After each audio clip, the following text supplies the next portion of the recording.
morning. Good morning to you. I must say, I don't believe, I've worked in Europe for 30 years. I've never been to your region. I apologize. We will have to correct that in the coming months. Hope you will have time to visit us also sometimes in the future. It's beautiful. Well, I like Formula One, and I like Zaha Hadid architecture, and I like the movies, and I like, you know, that you've done a wonderful job modernizing your Thank you. I've heard many of your interviews. You eloquently explain in great detail the complex issues facing the region. I must be blunt, as to the point, and concise, and short as your answers, and we can get more answers on. But I fully understand these are very complex issues that go back hundreds of years.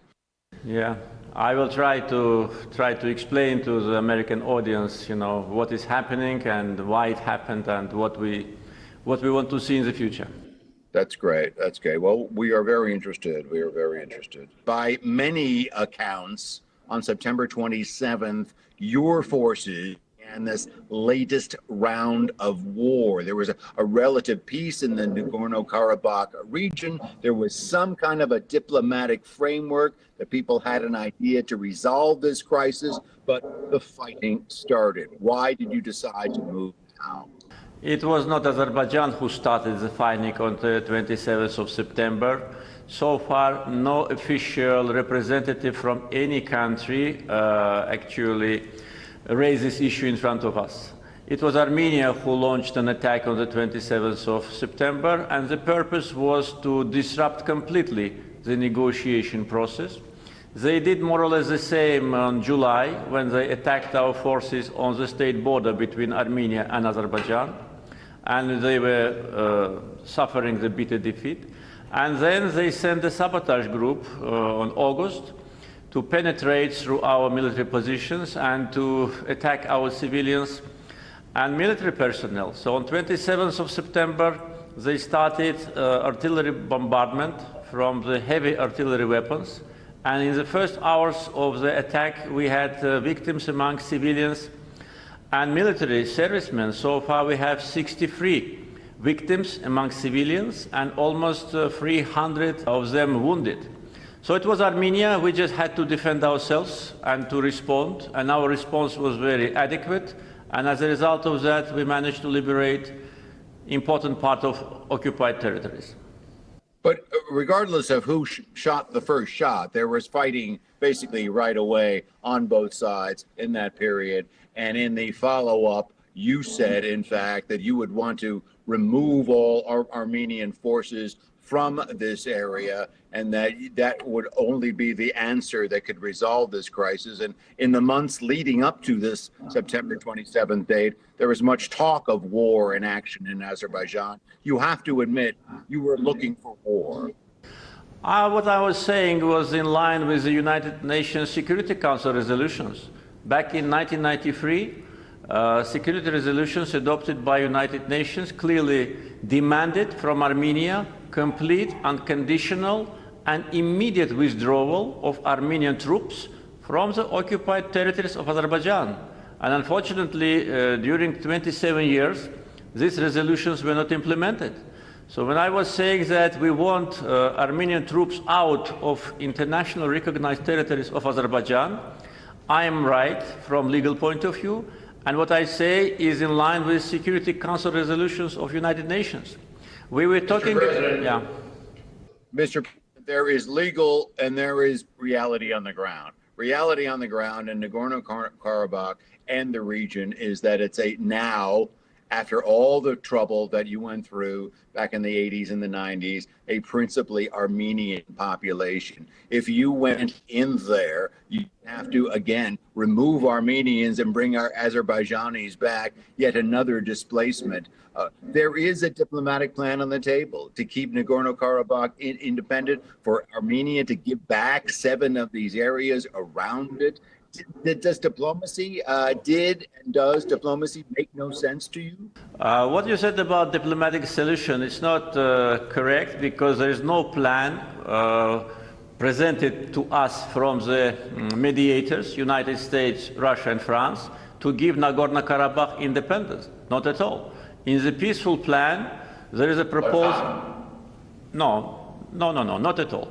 In the peaceful plan, there is a proposal, there is a point that all the occupied territories surrounding Nagorno-Karabakh, the territories which have been inhabited by Azerbaijanis, and more than 700,000 Azerbaijanis were ethnically cleansed from those territories. So these territories must be returned to Azerbaijan. And the realities on the ground you are talking about is the realities as a result of aggressive separatism from Armenia and ethnic cleansing against Azerbaijanis. All Azerbaijanis have been expelled from Nagorno-Karabakh. There have been 40,000 of them before the war. All Azerbaijanis have been expelled from 7 regions surrounding Nagorno-Karabakh with 700,000. My point is... Mr. President, in 1994 you lost the war. Now in 2020 you want to restart the war to win the war. We did not lose the war. We lost the battle. That was due to objective reasons. First, there was an internal instability in Azerbaijan. Armenia took advantage of that. And my point is, why 2020 do you want to restart the war? I mean, it's been calm for 20 years. And second, that was due to the open external support to Armenia. We did not start war. We just responded, and we do it based on the United Nations Charter. United Nations Charter provides the right of every country for self-defense. What we are doing, we are defending ourselves, and we are liberating internationally recognized territories of Azerbaijan from Armenian occupation. Nothing more than that. And with respect to Armenian people, I've said many times that Armenian people who live in Nagorno-Karabakh are our citizens. We will take care of them. They will live in dignity, in peace, side by side with Azerbaijanis who will return them. Mr. President, why are you resisting calls from the UN, as you mentioned, Russia, Iran, the United States, the EU, NATO? Why are you resisting calls for a ceasefire and, in fact, breaking 2 attempts to create a ceasefire? And I know today that's what Secretary of State Pompeo will be asking for, a ceasefire to exchange bodies, to exchange wounded. Isn't this a good time for a ceasefire? We were ready for ceasefire, and on the 10th of October in Moscow, our foreign minister, Armenian foreign minister, and Russian foreign minister issued a joint declaration about ceasefire. But the next day, Armenians from the territory of Armenia launched an attack on the second largest city of Azerbaijan, Ganja, situated far away from the area of clashes, with ballistic missiles, killing 10 civilians and wounding more than 30. Then there was a second ballistic attack on Ganja, killing 15 people. So it was Armenia. It was Armenia. Ceasefire as well. No, we just responded because we agreed about ceasefire 2 times. The first time, Armenians at night, at 1 a.m. at night, launched a ballistic missile on a sleeping city. Second time, ceasefire lasted only for 2 minutes, and Armenia violated it. There is no evidence that Azerbaijan violated ceasefire. But let me put it this way. If Secretary of State Pompeo today puts it to your foreign minister, the U.S. really wants a ceasefire, another try. Will you give it another try? Yes, we are ready. I said many times publicly. We are ready to agree on ceasefire today, but at the same time, Armenia, its prime minister, should say that they are committed to the basic principles elaborated by United States, Russia, and France. Armenian prime minister 2 days ago said that there is no diplomatic solution to the conflict of Nagorno-Karabakh. And he sends his... There's got to be a string attached. But that's what he said. Ceasefire with no strings attached. We want ceasefire. We want our territories back.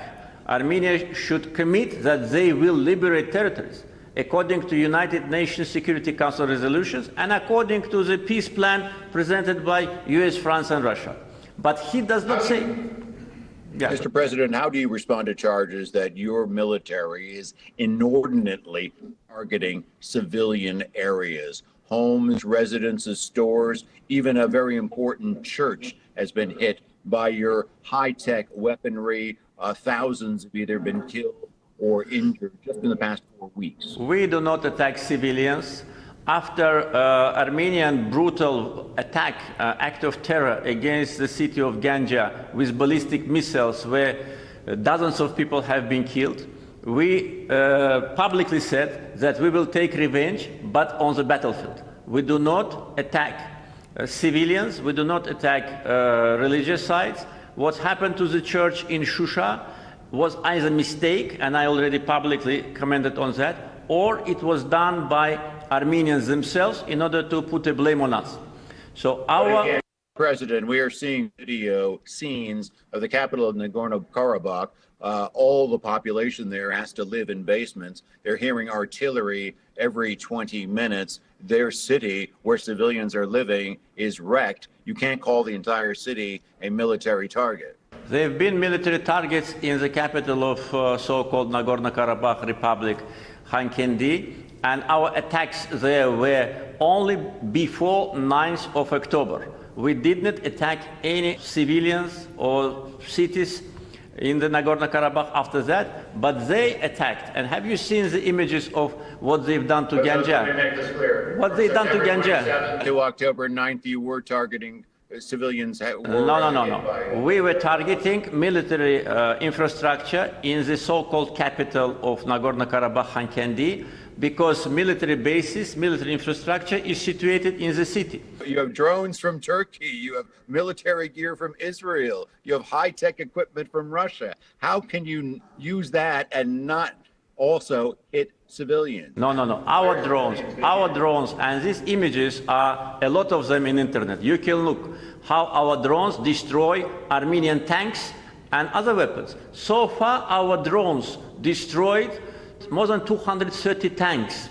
We destroyed 6 S-300 anti-air missile systems. We destroyed hundreds of their armored vehicles. We do not use drones for civilians. This is false information. Let's talk about the soldiers, the troops that are in action. From multiple sources, from France, from Russia, from independent, respected journalists at the New York Times, for example, they absolutely assert that Syrians, militias, gathered and transported by Turkey in their hundreds, are now fighting your war. Why do you have Turkish-backed Syrian militias fighting your war in Azerbaijan? This is another fake news, and I regret that Russia and France, the only countries, by the way, which publicly commented on that, made such an irresponsible statement. And I demanded, and still demand, proofs, evidences. It's more than 20 days after the war have started again. So far, not a single evidence or proof was presented to us, neither by Russia nor from France. The evidence was in the New York Times. I direct you to a story 5 days ago that says that 57 Syrian fighters killed in Azerbaijan were brought back across the border from Turkey and buried in Syria. Their families all attest that they went to Azerbaijan to fight alongside your army. Do you remember how President Trump calls New York Times? Fake news.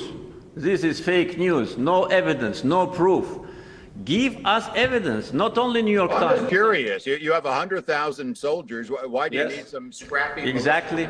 We don't need them. Well, it's a good question. Why? We don't need them. That was I was talking about. 100,000 soldiers in the regular army, plus maybe a couple of 3 times more soldiers we can recruit within a couple of days, plus modern equipment. We don't need any mercenaries at all. This is fake news just in order to damage the image of our country and in order to diminish the bravery of our soldiers on the battlefield. Mr. President, let's get back to the timing of this. Why we're seeing military action now, why we're seeing clashes. Critics of your government, of your presidency, say that you are using this war as a smokescreen to deflect attention from problems in your own country, social issues, economic stagnation, corruption, COVID-19. Are you using this just to pull the attention of your own public, maybe dissatisfied on a lot of different accounts, towards a patriotic battle? No, this is absolutely wrong. First, our economic performance is one of the best in the world. Economic decline in Azerbaijan in the 10 months is less than 4%. You can compare it with your own country or with European countries. Level of unemployment in Azerbaijan is 7%. Compare it with your own country. Level of poverty in Azerbaijan is 5%. Compare it again. We don't have serious social problems. On COVID-19, Azerbaijan is considered as an example by World Health Organization. We provided support to more than 30 countries, financial support, humanitarian support.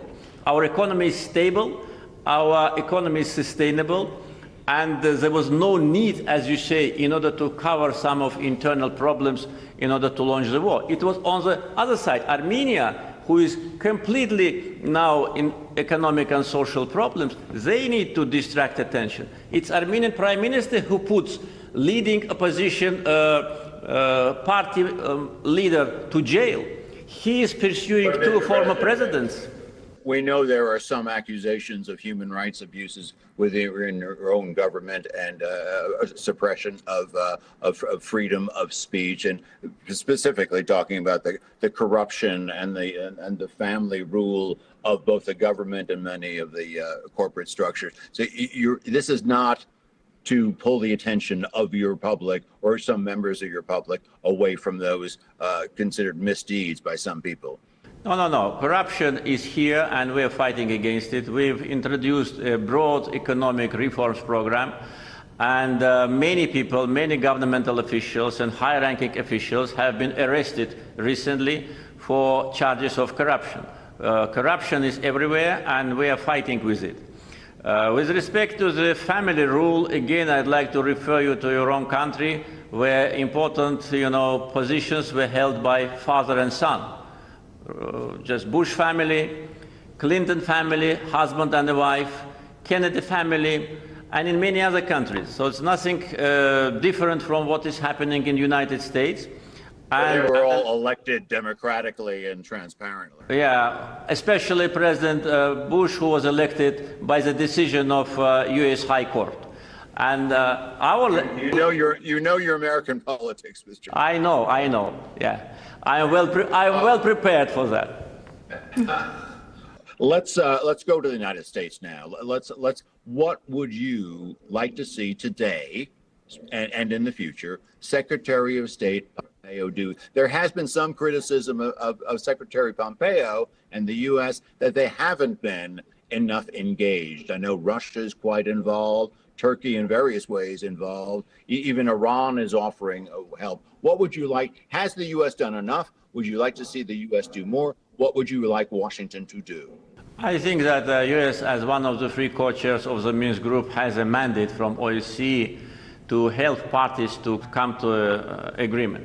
An agreement must be based on international law. It should not be based on what I want or Armenian Prime Minister wants. It should be based on international law. Nagorno-Karabakh is recognized by United States and all other countries as integral part of Azerbaijan. So what I can expect from Secretary Pompeo first, to tell Prime Minister Pashinyan's envoy that statements like there is no diplomatic solution is wrong and dangerous. Second, statements by Armenian Prime Minister that Karabakh is Armenia is dangerous and wrong. And they should be reasonable. They should give us a timetable for withdrawal of occupied territories. They should agree for peaceful coexistence between Armenians and Azerbaijanis in the territory of Nagorno-Karabakh. And they should stop trying to internationalize the conflict. They should stop asking Russia for direct military involvement. This is counterproductive. All the efforts of Armenian Prime Minister during these times is to ask Russia to send troops to fight against Azerbaijan, and this is very dangerous.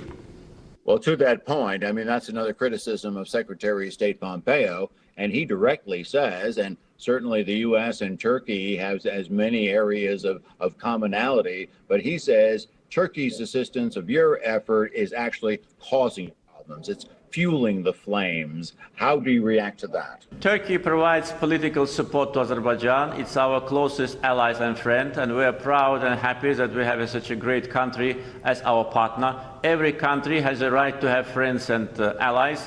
Armenia has its allies. Back to Turkey. I mean, Turkey has been pushing for war. No, not at all. Way to go. Not at all. Not a single evidence about that. Turkey only provides political support, and this is enough. Because when Turkey says that they stand side by side with Azerbaijan And Azerbaijan is not alone. This is a message to all those who may want to penetrate and provide their interests with respect to the conflict.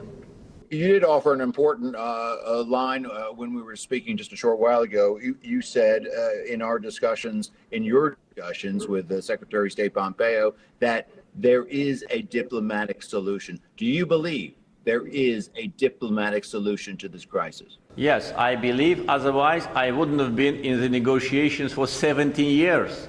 You were trying to say that I launched the war, but if I launched the war, why should I wait for 17 years? Azerbaijani army is well prepared already for at least 10 years already. Therefore, diplomatic solution is on the table. Armenia must liberate territories surrounding Nagorno-Karabakh. Azerbaijanis must return to those territories and then live in peace and dignity with Armenians. That's our position. So you're saying diplomatic solution, but with a military overlay? I said that I wish the military solution stops today and we move on negotiation table. This military factor is causing a lot of damage and a lot of victims, unfortunately. Therefore, the sooner we start substantive negotiations, not imitation like Armenia wanted to do all these years, but substantive negotiations, the sooner the resolution will be found. And the resolution is based on territorial integrity of Azerbaijan. The worry of some outside of your country, outside of your region, and perhaps what should be the worry of yours as well, is that this contained conflagration becomes a wider regional problem. You have Turkey with a real interest. You have Russia with a real interest. You have Iran with a real interest. Are you risking your own standing as a country of stature, both economic and politically, to get lost in some kind of a regional maelstrom that you could have a part in starting? All our efforts during the conflict was aimed to stop active phase as soon as possible. And we are completely against any form of internationalization of the conflict so that conflict spreads over. That's what Armenia wants to do. And as I said, they asked Russia to send military personnel to the area of conflict, which is absolutely counterproductive and which is completely in violation of international law. We don't want other countries to interfere. Military bases in Armenia already. Exactly, in Armenia, yes. They are not illegal. Yes, it is in Armenia, but not in Nagorno-Karabakh. What they're asking Russians to send troops to Nagorno-Karabakh, and we know about that. Therefore, our position is all the regional countries and all the countries should stay away from direct involvement in the conflict. Those who want to help and those who have a mandate, Minsk Group OSCE, Minsk Group coaches, must persuade Armenia, I hope it will happen today in Washington, to stop aggression, to commit to ceasefire, and to make commitments that they will leave the territories. They don't do it. There was an expression during the Gulf War that it was all about the oil, okay? You've got oil pipelines, energy pipelines within, I don't know, 50, 60 miles of the fighting. Are you concerned that your very important energy pipelines and connections could be disrupted by fighting one side or another? And in fact, maybe that is helping to drive your military to conduct this war? Actually, we are concerned because we heard statements from high-ranking Armenian officials that they will attack our strategic oil infrastructure, including pipelines and one of the biggest oil and gas terminal in Sangachal district of Baku. And the July clashes where Armenia attacked us took place 15 kilometers from the gas pipeline, which is supposed to provide energy security to Europe. So it was Armenian plans to disrupt oil and gas supplies from Azerbaijan to Europe and to the world, because they know.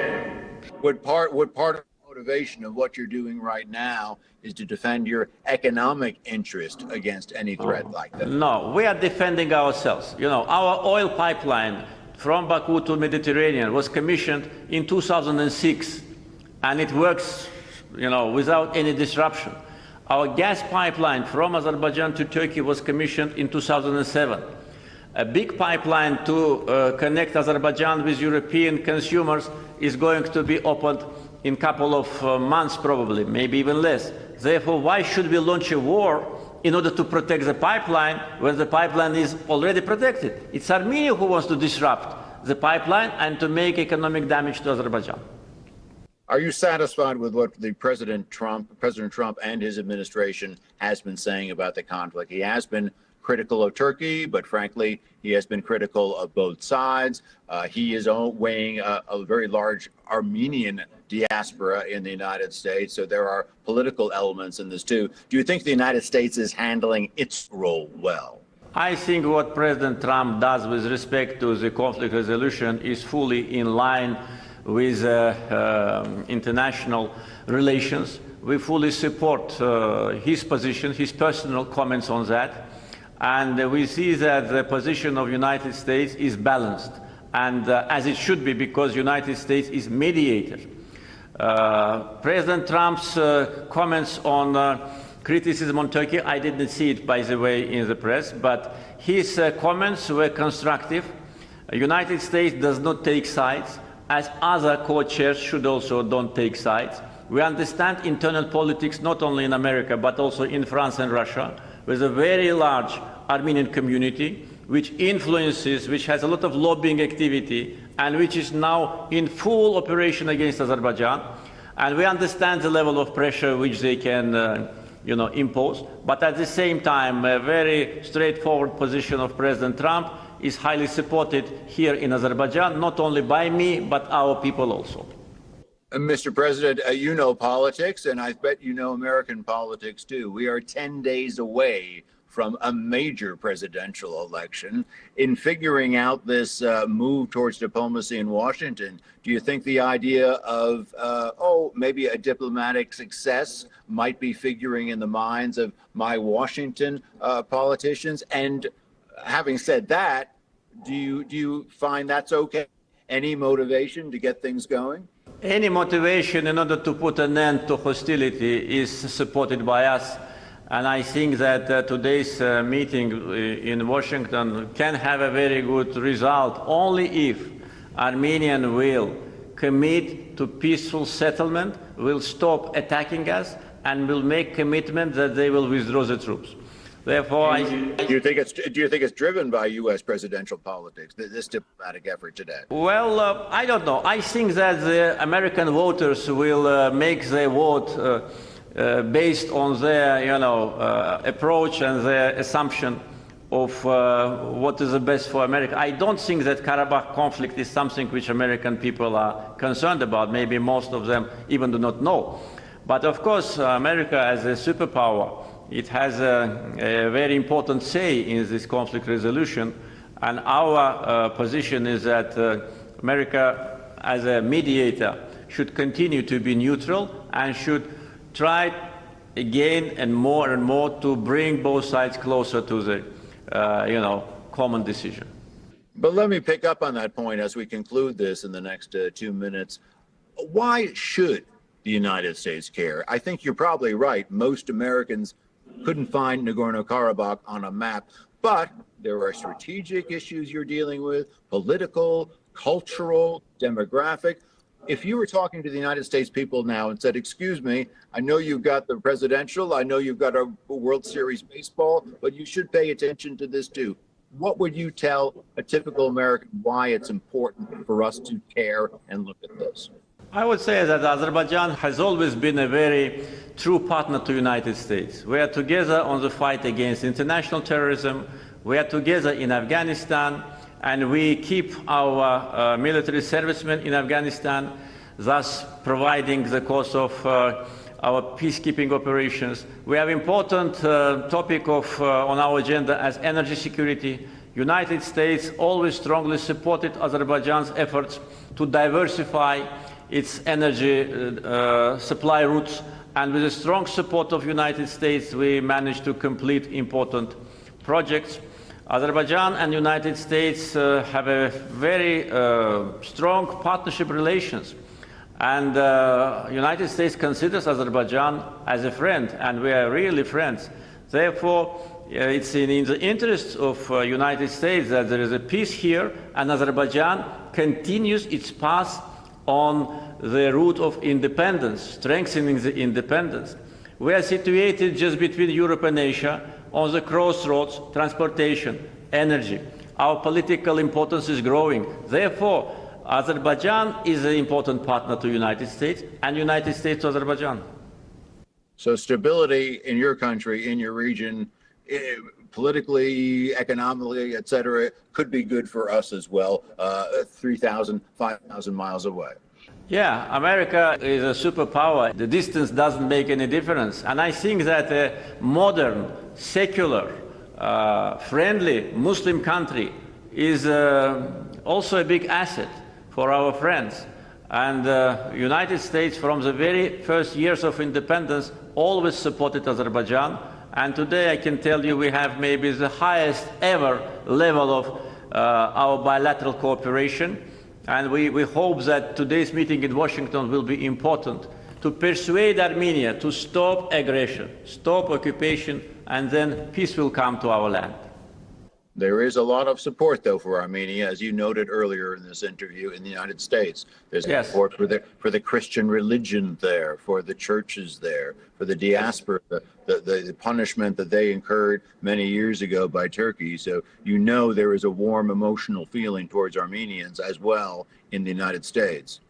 Yes, I know that. And I said before that we understand the internal politics and the Armenian lobby organization, but when we look at the issues related to international relations, there must be principles, emotions, feelings, some other, expression of goodwill is different. It can be in the family, it can be at the dinner, but international relations, there is an international recognized territory of Azerbaijan which is occupied by Armenia.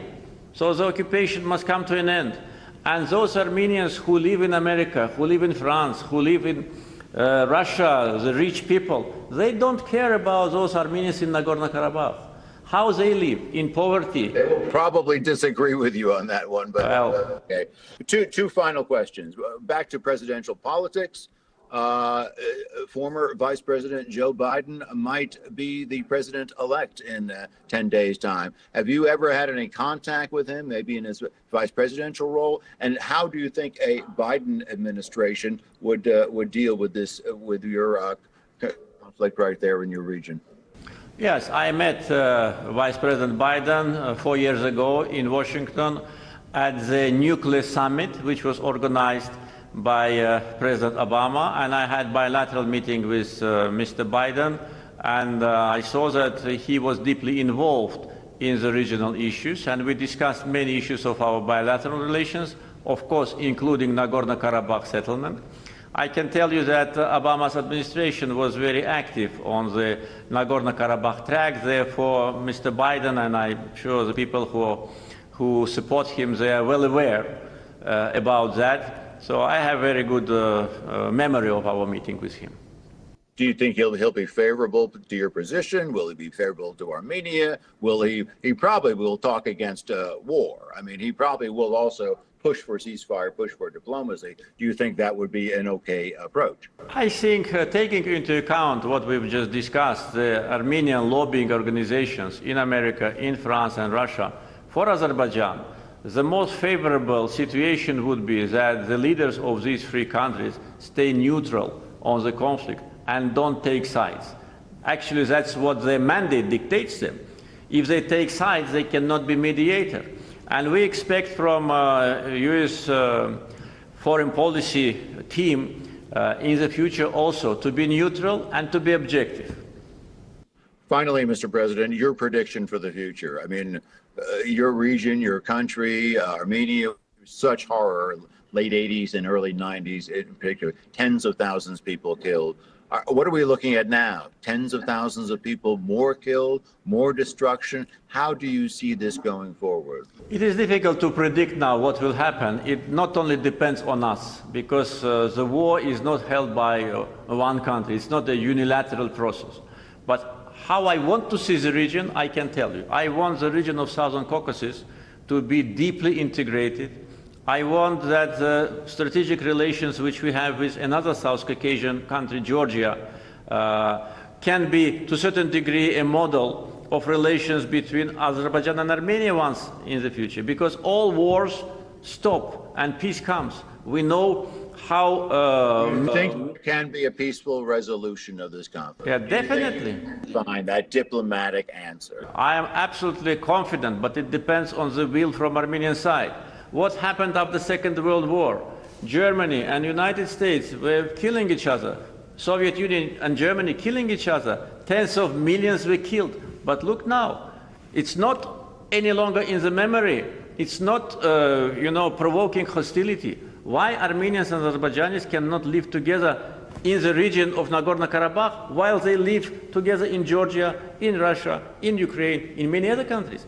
I think that the Southern Caucasus... There can be peace at the same time recognizing the rights of both sides. Yes, exactly.